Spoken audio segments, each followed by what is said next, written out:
Damien Penaud a mis 6 essais en un match. 6 essais, tu te rends compte? L'UBB a éclaté les Sharks. Par contre, Louis Bielbiarré a dû déclarer forfait, il va manquer le début du rassemblement. Toulouse a été en démonstration face à Leicester, mais on commence à avoir l'habitude. L'ASM a tremblé et se qualifie sur la dernière action. Fabien Galtier a livré une grande interview dans Rugbyrama que j'ai trouvé ultra intéressante, dans laquelle il aborde la composition de l'équipe et les choix de sélection, les défis physiques et tactiques, en particulier en ce qui concerne la mêlée et ce poste de première ligne, l'évolution du staff et aussi les ambitions pour le prochain tournoi Destination. On a eu un week-end bien chargé et surtout on a le tableau des phases finales pour la Champions Cup. La première chose, c'est que Antoine Dupont, il a raison. Le format de la compétition est incompréhensible. Bordeaux a gagné 4 matchs sur 4 en prenant 20 points. Toulouse a gagné 4 matchs sur 4 en prenant 19 points. Pourtant, ils vont recevoir que en 8e de finale s'ils passent les 8e, alors que Northampton, qui a perdu un match, peut recevoir jusqu'en demi. Oh! Et là, j'ai vu passer un billet qui dit que les provinces sud-africaines ne jouent pas le jeu et tatati et tatata. Parce que tu vas me dire que c'est le cas pour certains clubs français? Bref, ce format de Coupe d'Europe est vraiment naze et du coup, je me suis intéressé à l'Investec Champions Cup qui est le sponsor et qui fait qu'on a ce nouveau format. Parce qu'on assiste à des vraies corrections et j'en ai vu une ce week-end. J'ai regardé le match entre le Stade Français et les Bulls qui se jouent en Afrique du Sud. Alors heureusement que je jouais aux échecs sur mon portable en faisant faire les devoirs des gamins,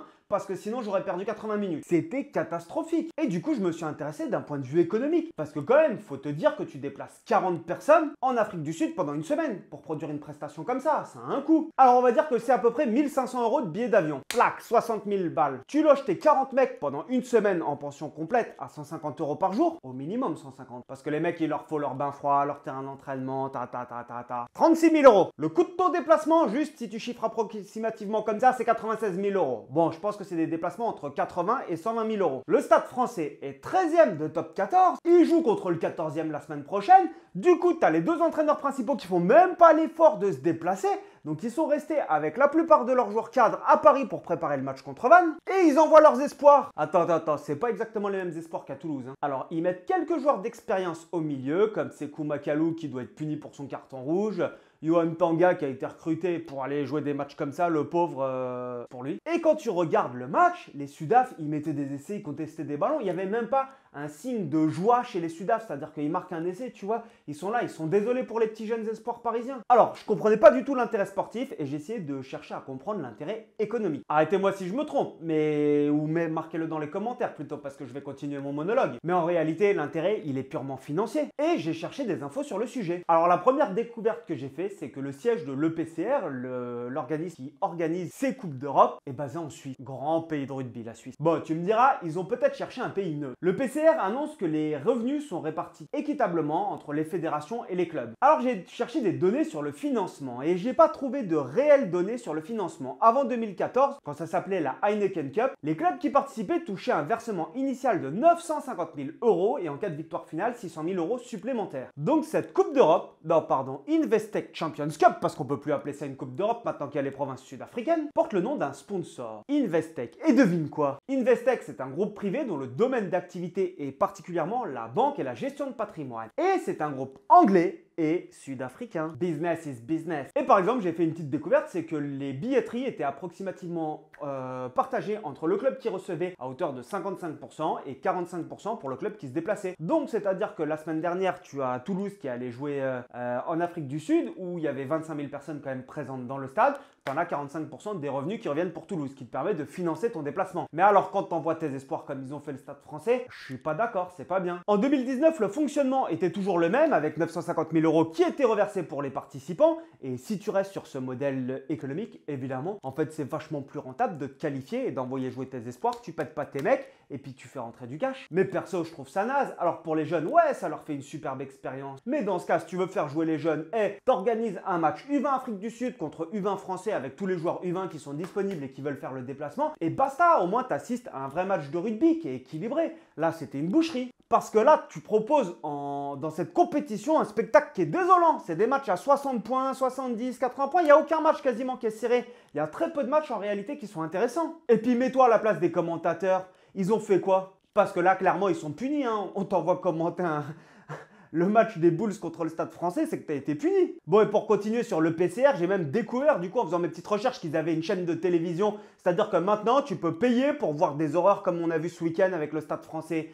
C'est 50 € à l'année et sinon si t'es pas content c'est 15 € par mois. C'est le même prix que Bein, sauf que sur Bein tu vas avoir du foot et surtout la NFL. Je sais pas si tu suis mais en ce moment il y a les playoffs et bientôt il va y avoir le Super Bowl. Et je te vois venir, tu vas me dire que l'UBB c'est pareil. Bah non, l'UBB c'est pas pareil. J'étais en voiture, j'ai regardé du coup la première mi-temps d'un œil et ouais, et au bout de 7 minutes ils sont menés 12-0. Il y a eu match quand même pendant une mi-temps. Après, d'un côté ils sont un peu cheatés, hein. Ils ont utilisé un joueur... T'as pas le droit, c'est Damien Penaud. Faudra lui créer un jeu vidéo où c'est lui le chef. Il t'a mis 6 essais en un match, mais franchement, c'est insane. Et quand t'écoutes Yannick Bru, il préfère en fait faire des tutos d'échecs plutôt que de regarder les game plans du week-end. Et ça, c'est plutôt chouette parce que c'est un record qui va rester pendant longtemps pour ceux qui ont eu la chance de le voir. La mauvaise nouvelle, c'est la blessure de Louis Biel-Biarré. Au fait, là, c'est le moment où tu regardes la vidéo depuis quelques minutes et ça se trouve, t'as toujours pas lâché ton pouce bleu alors que c'est gratuit. Vous êtes archi nombreux à regarder les vidéos et à même pas faire l'effort de le lâcher et à t'abonner si t'es pas abonné parce que il y a la moitié des gens qui regardent la chaîne qui sont pas abonnés. Je reviens à nos affaires. Donc Louis Biel-Biarré a dû déclarer forfait pour le match et surtout il va être absent sur la première partie du rassemblement. Il a été remplacé par Seron, le troisième ligne clermontois, parce qu'il a eu des vertiges. A priori, c'est dû à un problème sur l'oreille interne, mais sachant que les vertiges, ça peut être dû aussi aux commotions. Je sais pas si tu as vu ma vidéo sur les commotions. C'est un sujet qui est préoccupant dans le rugby et des fois tu prends des commotions sans même t'en rendre compte et tu as des effets secondaires. Ce qui est embêtant, c'est quand même, c'est pas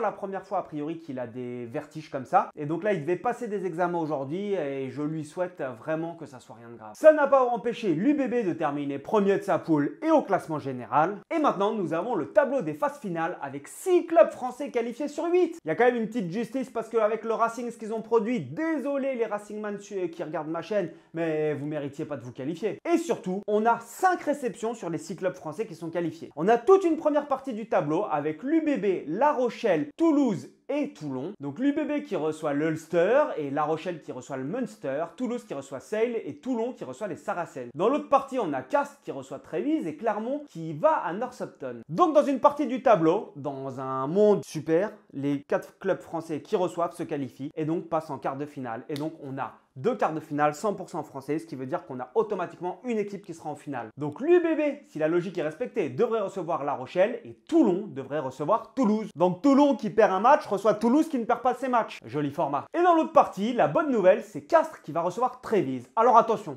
Trévise, faut s'en méfier. Parce que je t'avoue que ça faisait 5 ans ou 6 ans que j'avais plus regardé Trévise parce que quand tu regardes des jouets Trévise, c'est vraiment que tu avais du temps à perdre. Mais Trévise, maintenant, c'est quand même une grosse partie de l'équipe d'Italie. La fédération italienne de rugby appuie justement le développement de Trévise. Cette fameuse équipe d'Italie qui a fait un match nul contre l'équipe de France l'année dernière, faut pas l'oublier. Et surtout, ils ont un joueur, Thomas Gallo, le pilier argentin, qui est là-bas. Et je le savais pas, mais ça fait 5 ans qu'il est là-bas. Je regardais plus d'un côté cette équipe. Et ce pilier, il est incroyable. Il doit avoir un attachement très fort à ce club parce que quand tu restes 5 ans à Trévise, c'est que tu dois y être attaché. Parce que moi, je suis un manager français, mais comment j'essaye de te le recruter direct, ce pilier gauche. Et ça me permet de faire une transition direct vers Fabien Galtier et son interview concernant la préparation du tournoi des 6 Nations. La première des choses qu'il annonce clairement, quand on lui dit pourquoi est-ce que vous avez pris Noah Néné et pas Arthur Vincent, il dit je cherche des joueurs à potentiel. Ça veut dire que Arthur Vincent et Noah Néné n'auraient pas été dans tous les cas sur les feuilles de match du 15 de France. Et donc plutôt que de prendre Arthur Vincent qui connaît déjà la boutique, il cherche un profil 12-12. Noah Néné répond peut-être à ses attentes, donc on lui fait découvrir la boutique. Et l'avantage de ces rassemblements, c'est que c'est ce qu'il nous dit, c'est pas uniquement basé sur le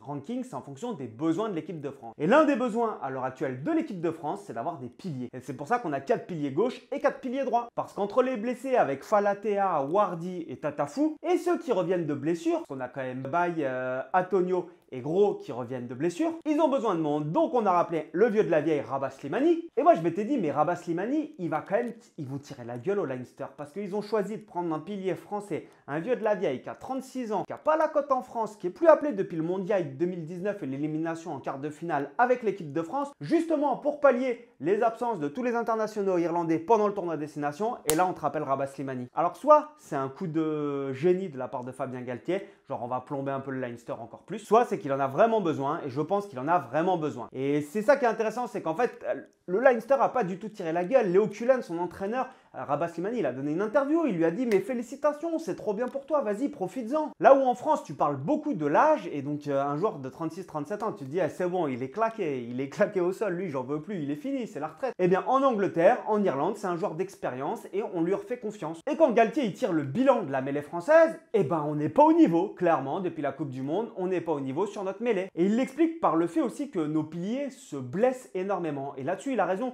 nos piliers, en fait, ils jouent, ils se blessent, ils se réathlétisent, ils jouent, ils se blessent, ils se réathlétisent. Et en fait, ils n'ont jamais vraiment de coupure, en fait, c'est juste combien de temps jusqu'à la prochaine blessure. T'as l'impression que c'est un peu ça la première ligne en France. Et ça, c'est propre à notre championnat qui est un véritable marathon où entre les matchs de Champions Cup, de top 14 et d'équipe de France, les mecs ils s'arrêtent jamais. Sauf que quand t'es pilier et que tu fais 145 kg, t'es pas le troisième ligne de 110 kg tout athlétique. Faut les porter les 145 kg. Et c'est intéressant parce que l'interview de Rabah Slimani, il explique qu'au Leinster, la préparation physique est individualisée en fonction des postes et que les joueurs savent exactement sur quel match ils vont être attendus. Donc ça te permet de préparer tes charges d'entraînement en disant toi on veut que tu sois performant sur ça, ça et ça dans la saison. En France, on est plus à l'arrache. Évidemment, on a plus de matchs, c'est un système différent. Et ça, c'est le gros travail de William Servat d'essayer de construire les joueurs individuellement et collectivement, puisque la mêlée, c'est énormément de travail collectif aussi. Et là où c'est très intéressant, c'est le journaliste qui fait l'interview, lui dit « Mais comment est-ce que vous allez faire pour vous passer de Thomas Ramos à l'ouverture après ce qu'il a fait en novembre ?» Et là, Fabien Galtier a clairement répondu « Aujourd'hui, je salue ses performances. Vraiment, pour ces 2 premiers matchs du tournoi, nous avons convoqué 2 ouvreurs, Romain Ntamak et Mathieu Jalibert, et 2 arrières, Thomas Ramos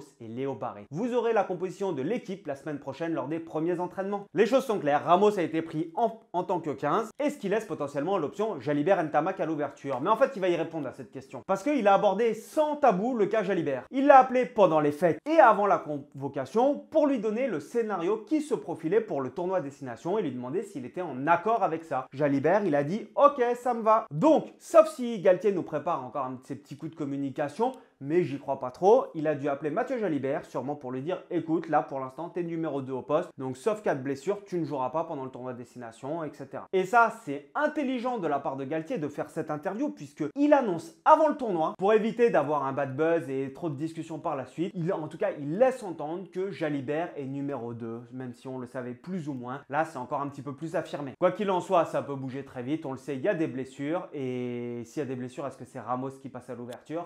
Et pourquoi pas Jalibert à l'arrière? On va le découvrir sur les premiers entraînements. Là où il a été plus énigmatique et plus dur, c'est sur le cas de Djegou et Oradou. Quand on lui demande s'il comprend que le fait de les rappeler peut clairement et a clairement divisé la France sur le sujet et le rugby français sur le sujet, il répond « J'entends ce que l'on dit à propos d'Hugo et Oscar, je le comprends, je l'accepte. N'est-ce pas une double peine pour ces 2 joueurs qui ont bénéficié d'un non-lieu? Je l'entends aussi, je le comprends, je l'accepte. » Le sujet est forcément très épineux, il a dû peser le pour et le contre et choisir. Mais ce qui est très difficilement entendable, je pense, pour tout le monde, en fait, c'est le sentiment d'impunité. Et pas du tout par rapport au procès, puisque pour le moment, il y a un non-lieu qui a été prononcé. Alors, moi, je donne pas mon avis là-dessus. Mais en fait, c'est le sentiment d'impunité qui régit dans le monde du rugby. C'est-à-dire que la fédération et les clubs ne punissent pas sûrement les joueurs en fonction de leur débordement à juste titre. Parce que les joueurs, ils peuvent avoir des écarts. Mais quand ils se font toper, ça devrait être au club et à la fédération de se montrer exemplaire. Sauf que les clubs, ils vont pas trop, non. Ils essayent aussi de ménager de la chèvre et le chou. Ils payent leurs joueurs, ils ont besoin d'avoir des résultats. Et la fédération, elle veut pas se donner trop mauvaise presse. Mais là, on parle pas même au-delà de ça. En fait, c'est Oscar et Hugo Oradou et Oscar Djegou et Hugo Oradou. Le souci est plus sur le fait qu'en représentation avec l'équipe de France, ils aient décidé de sortir se mettre carpette. Eh ma gueule, tu peux le faire toute l'année. Tu passes quoi? Tu passes 2 semaines, c'était ta première sélection. Allez, tu as passé 3 semaines en équipe de France. Eh, bois un coup à l'hôtel, mais va pas te mettre carpette dans le débat. Le rugby maintenant, il a évolué. On peut plus se permettre de faire ce qui se faisait avant et surtout, il est vachement plus médiatisé. Et c'est ce que Fabien Galtier dit. Avec le 15 de France, le moindre choix peut être sujet à polémique. Et il le dit, ça, c'est surtout par rapport au choix sportif sur Jalibert, mais en fait pas que. C'est-à-dire que même les décisions que lui, il prend, ça peut créer des polémiques. Et honnêtement, je pense que ne pas sélectionner ces 2 joueurs pour le tournoi, honnêtement, je pense pas que c'est des joueurs qui sont indispensables à l'heure actuelle au 15 de France. Tu marques le coup en disant hey, vous êtes privé de sélection pendant 1 an et tu les fais revenir sur le match de la Nouvelle-Zélande cet été. Ils ont 3 matchs où ils peuvent prouver et bien se comporter. Et l'interview, elle se termine de façon assez comique. Quand on lui dit que Didier Deschamps a annoncé quitter son poste d'entraîneur après la Coupe du Monde 2026, on lui demande est-ce que vous vous allez faire la même chose en 2028 en juin à la fin de votre contrat? Il répond qu'à ce jour, il est concentré sur le court terme, mais qu'il aura quand même 59 ans. On lui dit, hey, l'âge de la retraite, c'est 64. Il dit, ouais, mais je suis concentré sur le court terme. Et franchement, eh bien, il a raison. Parce qu'on a une génération qui est exceptionnelle, il faut pas l'oublier. Mais si on dresse le bilan en 5 années de mandat Galtier, tu peux me rabâcher tout ce que tu veux, les 80% de victoire et tout, c'est cool, hein. Franchement, je dis pas, hein, c'est génial de battre l'Argentine à domicile quand ils sont en fin de tournée, de battre le Japon 4 fois ou 5 fois, etc. Mais au bout d'un moment, sur les matchs importants à enjeu, on les a pas tous gagnés. Et surtout sur une génération qui est exceptionnelle. Pour l'instant, on n'a qu'un seul titre. Et donc, bien sûr qu'il est concentré à court terme. Parce que là, t'imagines, on termine 4e du tournoi destination. Blablabla, bla, bla, la catastrophe. À mon avis, tu penses qu'il reste Galtier si on termine 4e? Peut-être. Je dis bien peut-être parce que quand même, il a la confiance de la fédération. Maintenant, tu prends 3 branlées par la suite en Nouvelle-Zélande cet été. Qui reste? Ouais, parce que, attention, on n'avait pas les cadres ces tournées. Par contre, là, tu reçois l'Australie, l'Afrique du Sud et les Fidji et tu perds des matchs sur la tournée de novembre. C'est fini, c'est plié. Je pense que tu n'entends plus parler de Galtier. Donc, bien sûr, il a évidemment raison d'être concentré sur le court terme et on l'attend tous ce tournoi de destination. Et vas-y, Galette, fais-nous ce qu'il faut, mais gagne ce putain de tournoi.